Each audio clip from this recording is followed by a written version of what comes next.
Welcome back guys. अगर आप इस चैनल पर नए हैं तो प्लीज़ सब्सक्राइब करें, पुराने हैं तो लाइक और कमेंट करें।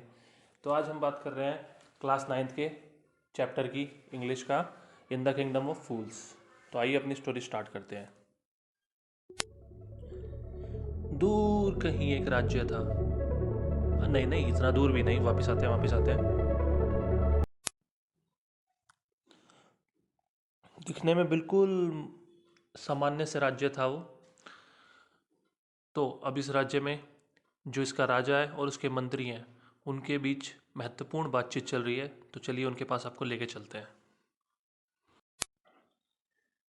तो आपको पहले ही चेतावनी दे दे, जो यहाँ का राजा है और जो उसके मंत्री हैं, दोनों ही बेवकूफ़ हैं। तो चलिए उनकी बातें सुनते हैं, क्या बात कर रहे हैं वो।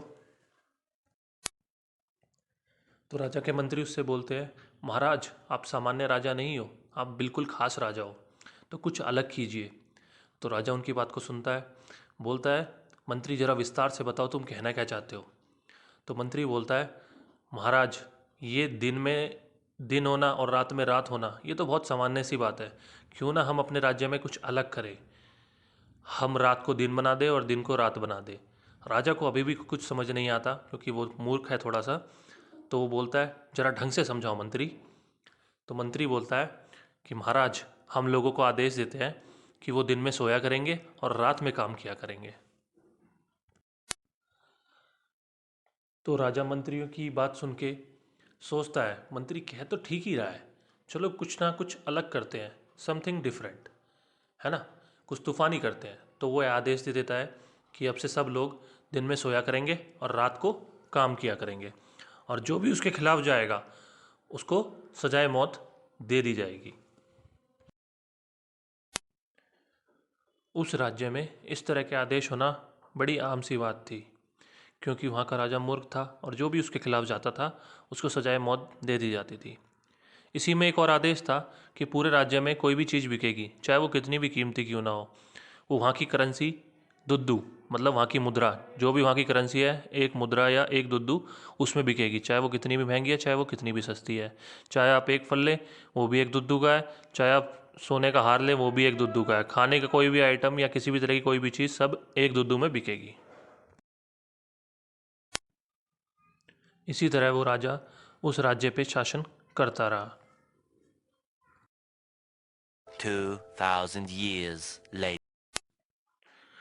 फिर एक दिन उस राज्य में एक साधु, एक टीचर, एक गुरु आता है, और साथ में है उसका डिसाइपल, उसका शिष्य है। तो राज्य को देखते हैं, राज्य बिल्कुल वीरान पड़ा है, वहाँ कोई नहीं है, सारी दुकानें बंद हैं। वो पूरे राज्य में घूमते हैं और उम्मीद करते हैं कि कोई दुकान खुली मिल जाए ताकि वो अपना पेट भर सकें, क्योंकि उनके पेट में चूहे कूद रहे थे।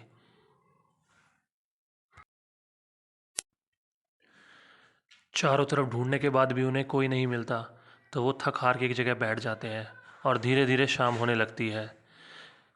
पर तभी वो क्या देखते हैं, वो अचंभित हो जाते हैं, हैरान हो जाते हैं, सरप्राइज हो जाते हैं कि ये जो राज्य एकदम सूना पड़ा था, जहाँ कोई नहीं था, यहाँ धीरे धीरे लोग अपने अपने घरों से बाहर निकल रहे हैं। फिर गुरु और शिष्य एक दुकान पर पहुंचते हैं और दुकान वाले से एक केले का रेट पूछते हैं, तो वो बोलता है एक दुद्दू। एक मिठाई का रेट पूछते हैं तो भी बोलता है एक दुद्दू। घी का रेट पूछते हैं तो भी दुकान वाला बोलता है एक दुद्दू। ये सुन के गुरु और शिष्य दोनों हैरान हो जाते हैं। गुरु और शिष्य को जो भी दुकान से ख़रीदना था उन्होंने ख़रीद लिया। फिर वो अपने कक्ष की तरफ, रूम की तरफ जाते हैं और वहाँ पे बैठ के भरपेट भोजन करते हैं। वहाँ पर गुरु शिष्य से बोलता है कि हमें ज़्यादा समय तक इस राज्य में नहीं रुकना चाहिए, इस राज्य को छोड़कर चले जाना चाहिए, क्योंकि ये राज्य जो है मूर्खों का है।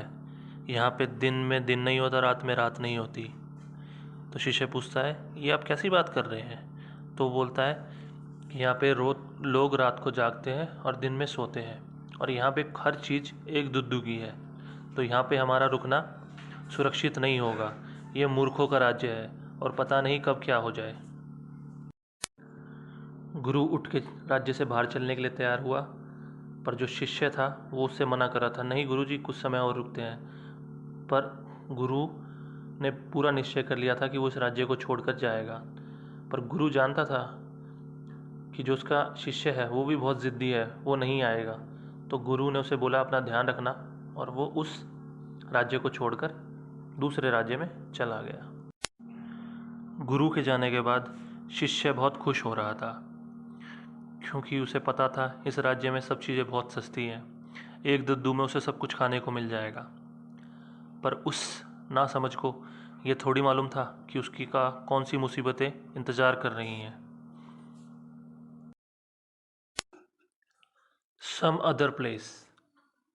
तो एक रात की बात है, एक चोर एक घर में घुस रहा था। रात की नहीं नहीं, सॉरी, ये राज्य ही अलग है, एक दिन की बात है। एक दिन के टाइम एक चोर एक घर में घुस रहा था। जब वह चोर चोरी करके वापस जा रहा था, जिस खिड़की से वो आया था, जैसे ही वो उस खिड़की पर चढ़ा तो जो दीवार थी वो टूट के गिर गई, और वो जो चोर था वो उन्हीं दीवार की ईंटों के नीचे दब के मर गया। तो उस चोर के मरने पर आप सोच रहे होगे, वो चोर था, चोरी करा था, तो उसे सज़ा मिल गई, वो मर गया, है ना। पर वो सामान्य राज्य में होता, ये मूर्खों का राज्य है, तो इसमें होना भी कुछ और था। तो चलिए देखते हैं। उस चोर का भाई राजा के पास पहुंच गया और बोला, महाराज महाराज महाराज, आपको न्याय करना पड़ेगा, मेरे भाई की मृत्यु हो गई है। वो जिस घर में चोरी करने गया था उस घर की दीवार बहुत कमज़ोर थी, तो ये उस व्यापारी की गलती है जिसका वो घर है, तो आप उस व्यापारी को सजा दें। राजा ने उसकी पूरी बात सुनी और उसे एश्योर किया, उसे वादा किया कि जो भी गुनहगार होगा उसे सज़ा मिलेगी। उसने व्यापारी को महल में आने का आदेश दिया। जब व्यापारी आया तो उसने बोला, महाराज इसमें मेरी गलती नहीं है, सारी गलती बिल्डर की है, मिस्त्री की है, जिसने ये दीवार बनाई, उसने दीवार ही कमज़ोर बनाई है। तो राजा ने व्यापारी की बात सुनी और बोला, कह तो ठीक रहे हो, तुम्हारी गलती नहीं है।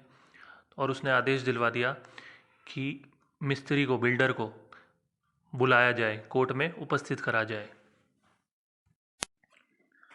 मिस्त्री भागा भागा महल में आया और राजा के सामने बोला, हुजूर इसमें मेरी कोई गलती नहीं है, सारी गलती डांसिंग गर्ल, नृत्य की, जो लड़कियां नाचती हैं, उसकी है। महाराज ने पूछा कैसे?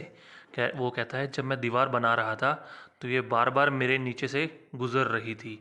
ठीक है, मैं दीवार बनाने के लिए ऊपर चढ़ा हुआ था और ये बार बार बाजार से गुजर रही थी, और जो इसके पायलों की छन छन है ये मेरा ध्यान भटका रही थी, जिस वजह से दीवार बनने में कमज़ोर रह गई।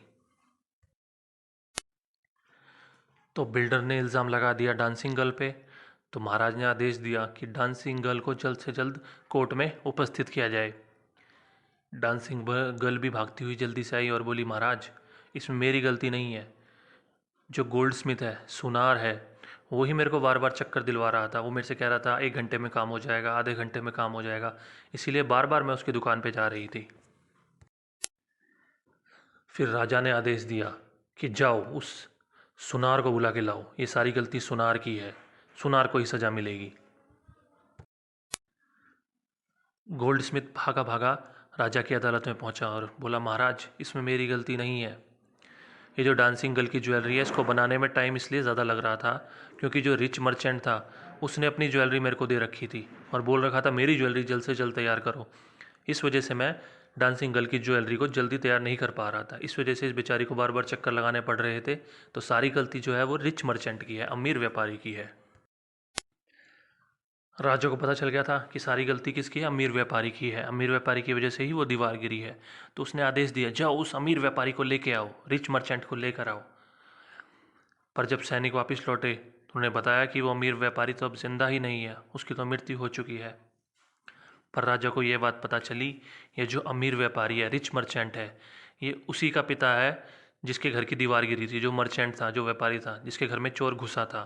तो जो रिच मर्चेंट है वो मर्चेंट का पिताजी है, मतलब अमीर व्यापारी व्यापारी का पिताजी है। तो ये जो पूरा सर्कल था एक दूसरे पे इल्ज़ाम लगाने का, ये ख़त्म हुआ। ये शुरू हुआ था व्यापारी से और आकर ख़त्म हुआ व्यापारी पर ही। व्यापारी ये बात सुन के घबरा गया, बोला, महाराज इसमें मेरी गलती है, ये तो मेरे पिताजी की गलती है जो अब जिंदा नहीं है। तो राजा उसकी बात पे बोला, तुम्हें ये गलती का इल्ज़ाम अपने सर पे लेना पड़ेगा, क्योंकि जैसे तुम अपने पिताजी की सारी संपत्ति अपने नाम पे लेते हो, तुम्हें मिलती है, उसी तरह उनके पापों का फल भी तुम्हें ही उठाना पड़ेगा। और राजा की अदालत के अनुसार उस व्यापारी को मौत की सज़ा सुनाई गई और उसके लिए एक नया फांसी का फंदा तैयार होने लगा। जब वो फांसी का फंदा तैयार हुआ तो उसको देख के राजा के मंत्री बोले, महाराज ये फांसी का फंदा तो ज़्यादा ही चौड़ा है, उस हिसाब से जो ये व्यापारी है तो बहुत पतला है, तो ये इस पे काम नहीं करेगा। तो महाराज ने आदेश दिया, जाओ पूरे राज्य में, क्योंकि फांसी का फंदा तो तैयार हो चुका है, किसी ना किसी को तो फांसी देनी पड़ेगी, अब व्यापारी की गर्दन उतनी मोटी नहीं है, तो जाओ राज्य में जो भी तुम्हें मोटा व्यक्ति मिले जो इस फंदे में फिट बैठ जाए उसको पकड़ के मेरे पास लेकर आओ। राजा के सैनिक पूरा राज्य में ढूंढने लगे पर उन्हें कोई भी मोटा आदमी नहीं मिल रहा था। सुबह से शाम हो गई, आखिर में उन्हें मिला एक मोटा आदमी जो पूरा का पूरा गाय जितना मोटा हो गया था। वो कौन था? वो वही शिष्य था जो अपने गुरु को छोड़ के इस राज्य में रुक गया था, जिसने खूब सारा घी, दूध, फल और मिठाइयाँ खाई थी। खा खा के वो इतना मोटा हो गया था कि उसकी गर्दन भी मोटी हो गई थी, जो उस फांसी के फंदे के लिए बिल्कुल फिट बैठती थी। तो उसके सैनिक उसे ज़बरदस्ती उठा के राजा के सामने पेश करा। तो जब शिष्य को पकड़ के जेल में बंद कर दिया गया तो शिष्य को एहसास हुआ कि उसके गुरु ने उसे क्या बोला था कि मूर्खों के राज्य में रहने से पता नहीं क्या होता है। तो उसे अपनी गलती का बहुत एहसास हुआ और उसने मन ही मन अपने गुरु से प्रार्थना की कि आओ मुझे आके बचा लो। गुरु के पास भी शक्ति थी, उसने देखा कि जो उसका शिष्य है वो मुसीबत में है, तो वो उसको बचाने के लिए फिर मूर्खों के राज्य में वापस आ गया। वो आकर अपने शिष्य से मिला और उसे पूरा का पूरा प्लान समझाया। फिर वो दोनों मिलकर राजा के पास पहुँचे। तो गुरु ने बोला, शिष्य से पहले उसे फांसी की सज़ा दो। पर शिष्य भी उस प्लान का हिस्सा था, उसने बोला नहीं पहले फांसी मुझे होनी चाहिए, फिर गुरु जी को होनी चाहिए। गुरु बोला नहीं पहले मुझे फांसी होनी चाहिए। शिष्य बोला नहीं पहले मुझे होनी चाहिए। ये देख के राजा चकरा गया। तो राजा ने गुरु से पूछा, आप दोनों फांसी पे चढ़ने के लिए क्यों लड़ रहे हैं कि पहले मैं जाऊंगा, इसके पीछे क्या राज है मुझे बताएं। तो जो गुरु था उसने बोला, महाराज ये जो आपका राज्य है ये बिल्कुल ही अलग है औरों से। राजा ये बात सुन के खुश हुआ और फिर बोला, ये जो फांसी का फंदा है ये बिल्कुल नया है। तो राजा बोला, फांसी का फंदा नया होने से क्या होता है? तो गुरु बोला, महाराज जब कोई नया फांसी का फंदा बनता है और उस पर जो सबसे पहला आदमी फांसी लेता है और मर जाता है, तो जो उसका अगला जन्म होता है वो एक राजा के तौर पे होता है, और उसके बाद जो दूसरा बंदा जाता है वो उसका मंत्री बनता है। तो इसलिए हम दोनों लड़ रहे हैं कि राजा कौन बनेगा। गुरु बोल रहा है पहले मैं जाऊँगा, शिष्य बोल रहा है पहले मैं जाऊँगा। अब जो राजा था वो मूर्ख था, तो उसे मूर्ख बनाना बहुत आसान काम था। तो जब राजा ने ये बात सुनी कि अगले जन्म में जो साधु है वो राजा बन जाएगा, तो वो तैयार नहीं हुआ कि अगले जन्म में भी उसी को राजा बनना है। तो उसने अपने मंत्री के साथ मिलकर एक प्लान बनाया। तो जो राजा ने अपने मंत्रियों के साथ मिलकर प्लान बनाया था, उसमें उसने सैनिकों को आदेश दिया कि रात को तुम्हारे पास कुछ लोगों को भेजूंगा, तुम उन सबको फांसी पे चढ़ा देना। तो राजा का प्लान ये था कि वो बंदियों के कपड़े में, गुनहगारों के कपड़े में आ जाएंगे। पहले राजा आएगा, फिर उसके सारे मंत्री आएंगे। वो सारे के सारे नए फांसी के फंदे पे चढ़ जाएंगे और अगले जन्म में भी राजा और उसके मंत्री बन जाएंगे। तो जब रात हुई और राजा और मंत्री गुनहगारों की वेशभूषा में, चोरों की वेशभूषा में पहुँचे वहाँ तक, और सैनिकों ने उन्हें पकड़ा और फांसी पे लटका दिया। उन सब की मृत्यु हो गई। अगले दिन जब उस राज्य की जनता ने देखा कि उनका जो राजा है और जो उसके मंत्री हैं सबकी सबकी मृत्यु हो गई है, कोई भी जिंदा नहीं बचा है, तो वो परेशान हो गए कि अब उनके राज्य का भविष्य क्या होगा, उनका कैसे राज्य चलेगा बगैर राजा के। तो भागे भागे पहुँचे वो साधु और उसके शिष्य के पास, जो उस राज्य को छोड़कर जाने वाले थे। तो उस राज्य की जनता ने गुरु से बोला, हे महाराज आप हमारे राजा बन जाओ और हमारे इस राज्य का सुधार करो। तो जो साधु था वो भी उनकी बात मान गया और खुशी खुशी उस राज्य का राजा बन गया। और जो नियम थे मूर्खों वाले, उसने वो नियम भी हटा दिए। अब सब लोग दिन में काम करते थे और रात में सोते थे। और अब दूसरा नियम था, उसमें उसने जो चीज़ों की एक ही कीमत थी उसको भी हटा दिया, सब चीज़ों की अलग अलग कीमत रख दी और सब खुशहाल रहने लगे। इसी तरह ये राज्य चलता रहा और ये कहानी यहीं पर ख़त्म होती है। धन्यवाद।